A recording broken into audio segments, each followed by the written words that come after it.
My sister sent me a message. Not everyone has your advantages. Some of us depend on family. A minute later, my mom chimed in. That's why you send the support every month, without fuss. I didn't argue. Just nodded to myself. But that evening, I opened my banking app and stopped the $2,000 monthly transfer I'd been sending for 3 years. At 6:03 a.m., my phone buzzed. The money didn't come. Then, rent's due. And finally, you gave your word. I didn't reply immediately. I sat there, sipping stale coffee from yesterday, letting the quiet settle over me. Eventually, I typed back. I've changed our setup. No response came. By midday, my mom was at my door. She didn't knock gently. She hammered like she owned the place. When I opened the door, she stood there, dressed like she was heading to a corporate meeting. Crisp blazer, polished heels, clutching a red folder labeled urgent notice in bold letters. Can I come in? She asked, her tone flat, already crossing the threshold before I could answer. I stepped aside, saying nothing.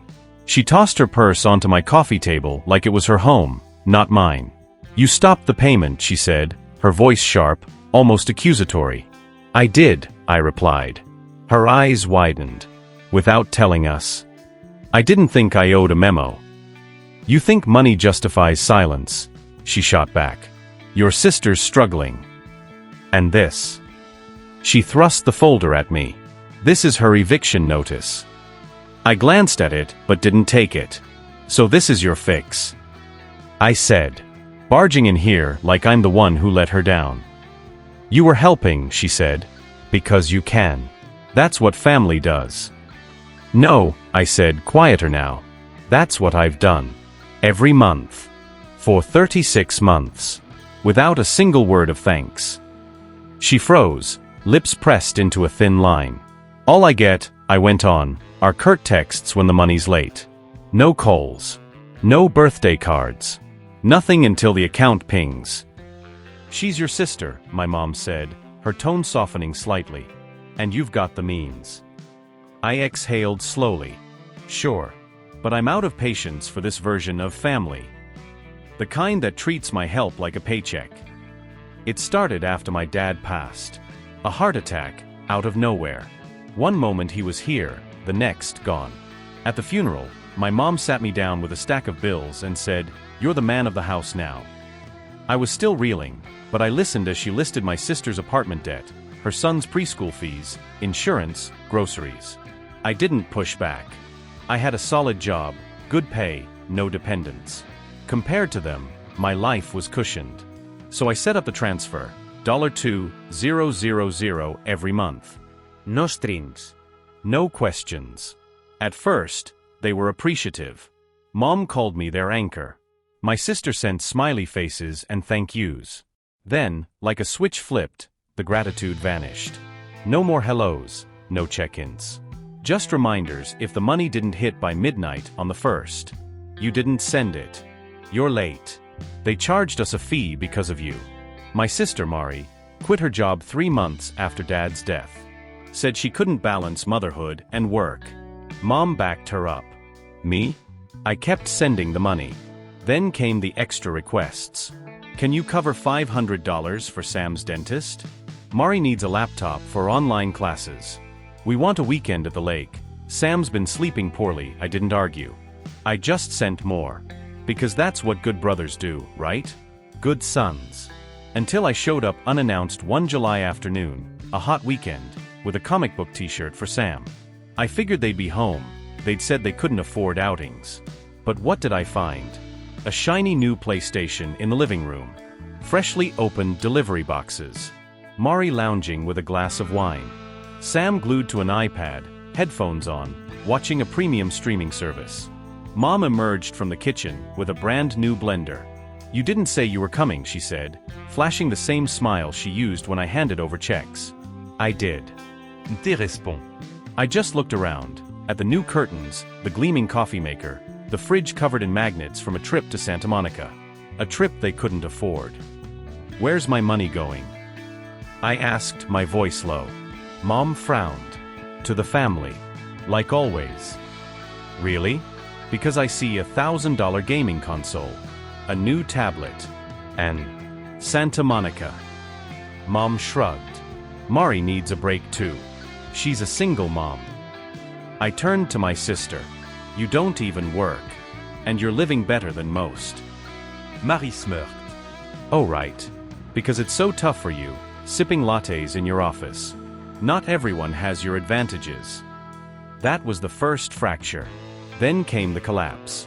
I have those advantages because I worked 60-hour weeks, I said, my voice rising. While you partied, I studied late.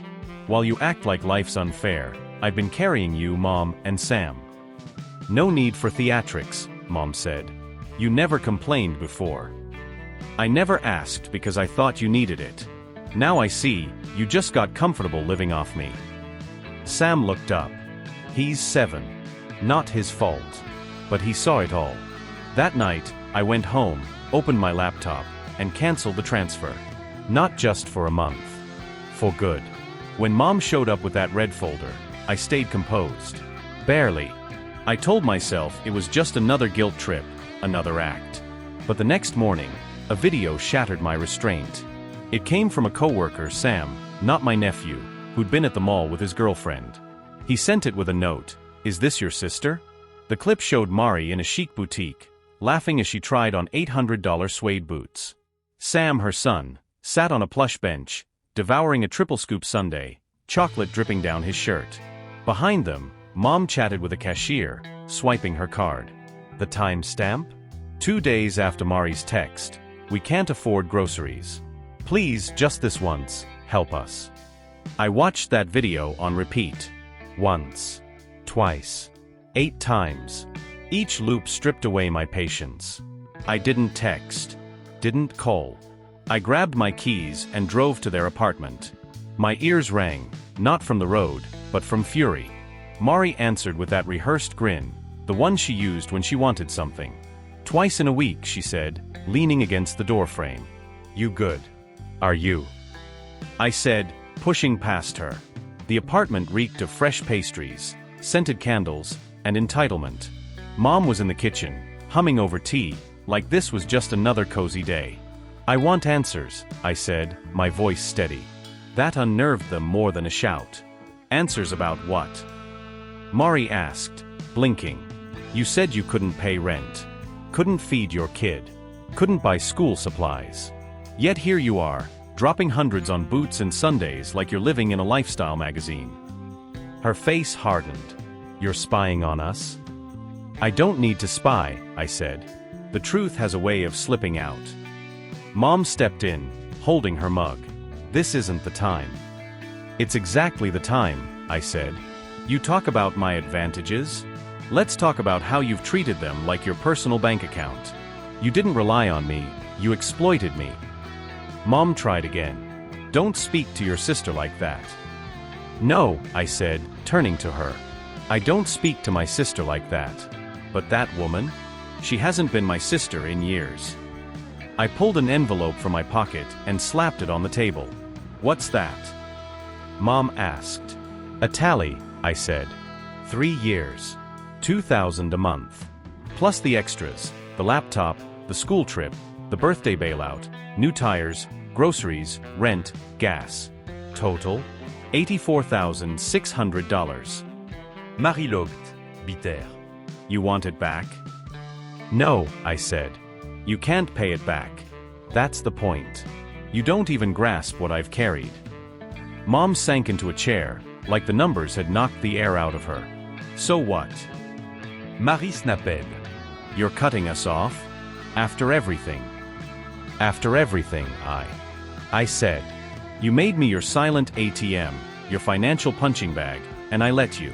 But I'm done. Mari stepped closer, eyes blazing. What about Sam? My son? You'd leave him in this. I exhaled. I'll send him gifts. Be his uncle. Not his wallet. And Mom, she pressed. I've covered Mom too, I said. Car repairs.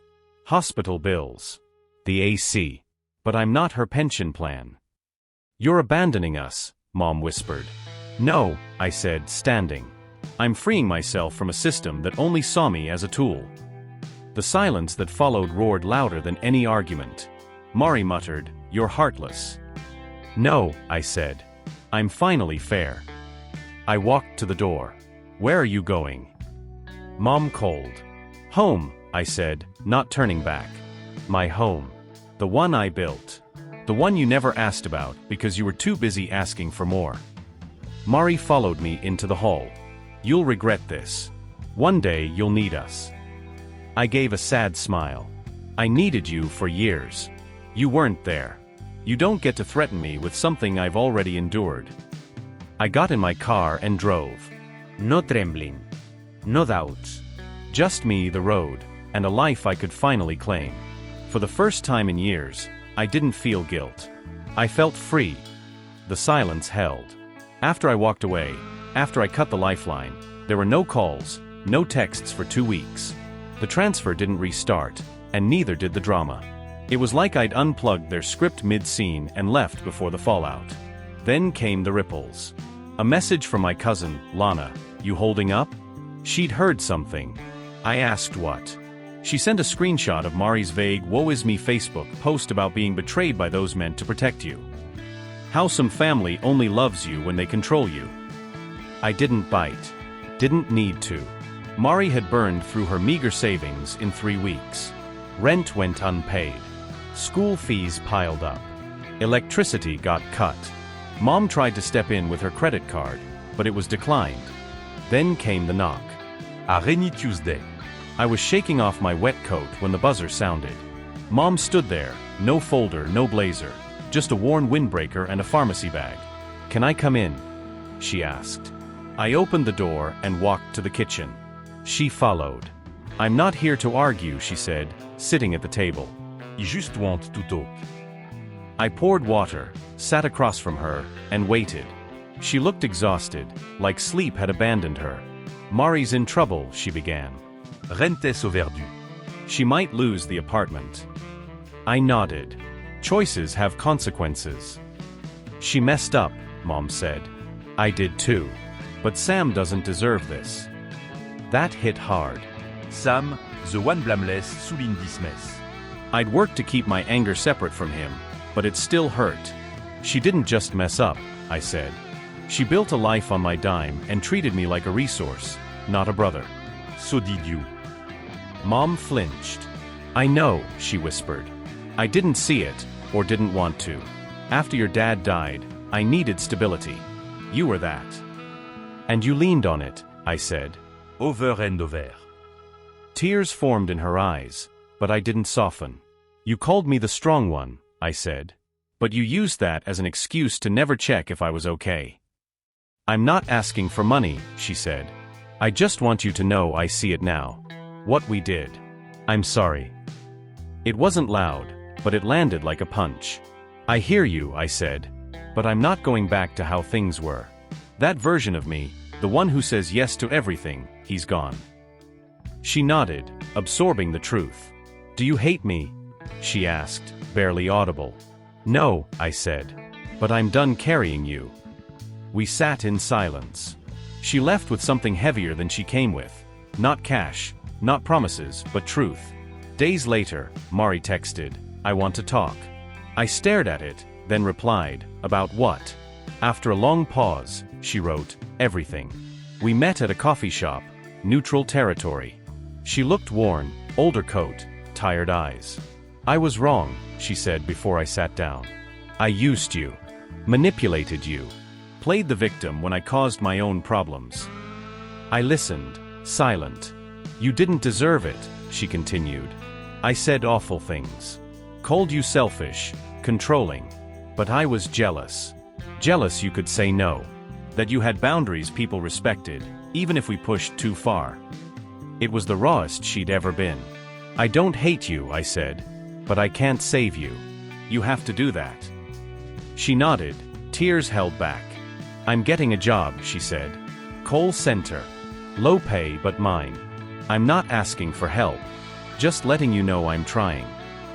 We sat in quiet, not tense, just real. "I'll still be Sam's uncle," I said. "But don't confuse kindness with a blank check." "I won't," she said. "I promise." For the first time, I believed her. 6 months later, no more $2,000 vanishing each month. No more frantic texts about rent. No more hollow thanks masking entitlement. No more dinners pretending I'm not drowning. What I have now is quiet. Peace at first. The silence felt alien, unsettling. I'd spent so long tethered to their needs, their debts, their chaos, that when it stopped, I didn't know who I was without it. Turns out, I'm a lot. But I had to learn to live without the weight first. The first month, I kept checking my phone, waiting for the inevitable payment didn't come. Nothing came. By month 2, relief crept in. Guilt tried to follow, but I shut the door. I spent a weekend by the ocean, just me and a sketchbook I hadn't touched in a decade. The quiet felt like a shield. Then came the letters. 2, same day. Mari's was messy, ink smudged, words uneven.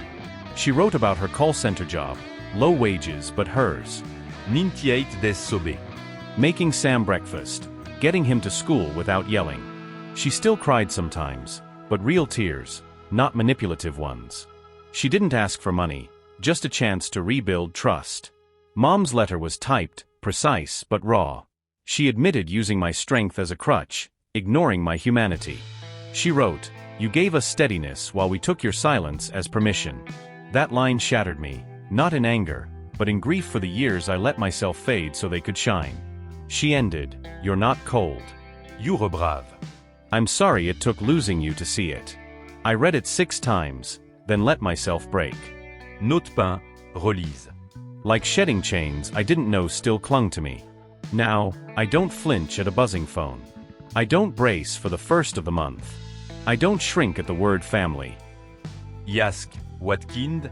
The kind that drains you, or the kind that sees you. Sam still calls. We talk about school, superheroes, or the perfect grilled cheese. One night, he said, "Mom says you're the toughest person she knows." She want to be like you. I nearly dropped the phone. This isn't about vengeance. It's about breaking a pattern. It's about not apologizing for stepping away from people who only value you when you're useful. It's about building a life that doesn't need to crumble to be seen. I'm not the man who nodded and paid while others leaned. That man is gone, mourned, respected, but not resurrected. I have boundaries now, not barriers. I offer kindness, not duty. I give when it doesn't cost my soul.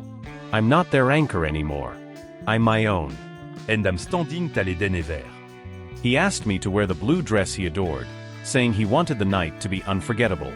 I was moved by his effort to create a romantic evening. 2 days before Valentine's Day, Derek texted about a surprise he'd been working on. My friends wondered if it might be a proposal, though I tried to keep my expectations in check. Still, everything seemed to point that way. The upscale restaurant, his recent secrecy, the hints from his family. Valentine's Day came. Derek suggested meeting at the restaurant instead of driving together, citing a possible late work meeting but insisting we keep our reservation. I agreed, excited yet nervous about what the night might hold. I arrived at La Rosa 15 minutes early. The host escorted me to a prominent table in the center, surrounded by other couples. Derek arrived promptly, ordering wine right away, seeming both jittery and thrilled. Dinner was perfect, our conversation flowing easily as we reminisced about our time together and shared future aspirations. After the main course, Derek grew noticeably anxious, subtly checking his pocket. A nearby couple's engagement sparked applause across the restaurant. Derek watched with an odd focus, then took a deep breath. My heart raced. When dessert was served, Derek stood abruptly. "Everyone," he declared loudly, "I have something to say." He knelt beside me. The room fell silent. Phones emerged to capture what everyone assumed was a proposal. The staff paused, smiling in anticipation. A whisper nearby, "He's proposing." Derek took my hand. Looking into my eyes, he said clearly, "I'm tired of pretending you're worth my love. You're pathetic." The restaurant went deathly quiet. Derek stood and continued, "I've wasted 3 years trying to change you. I'm finished." He grabbed his jacket and left. A server approached with our $374 bill. Stunned, I left the restaurant, unable to comprehend what had happened. At home, I found Derek had cleared his belongings from our shared apartment.